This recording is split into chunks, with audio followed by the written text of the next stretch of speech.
मित्रांनो, व्हिडिओ शेवटपर्यंत बघा. ए काय करायला इथं? ओ मॅडम, प्लीज मला इथं थोडा वेळ लपू द्या. हो, माझ्या मागे गुंड लागलेत. गुंडे लागल्यात का तुझ्या माग? चालते, काय हरकत नाही, लप तू इथंच. हो मॅडम, तुम्ही इथून एका माणसाला पळत जाताना बघितलाय काय? का काय झालं? हा हो, ते सगळं जाऊ द्या हो. तुम्ही फक्त त्याला बघितलाय का सांगा की. अरे बाबा, ते सगळं जाऊ दे, आधी नेमकं काय झालंय ते तर सांग की. अहो, ते लय भामटाय. माझे 1,00,000 रुपये चोरले आणि पळून गेले. काय 1,00,000 रुपये घेऊन पळून गेले? होय, बघितला का तुम्ही? नाही हो, मी बघितली नाही त्याला. ते भुरट चोर 100% इकडेच पळाले. त्याला दाखवतोच आज. ए चोर भामट्या, इकडे आणते पैसे. ओ मॅडम, तुम्ही हे चुकीचं करायला बरं का.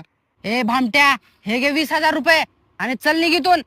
एका गरीबाच्या पोटावर लात मारायलाय, 1,00,000 रुपये घ्यायलाय.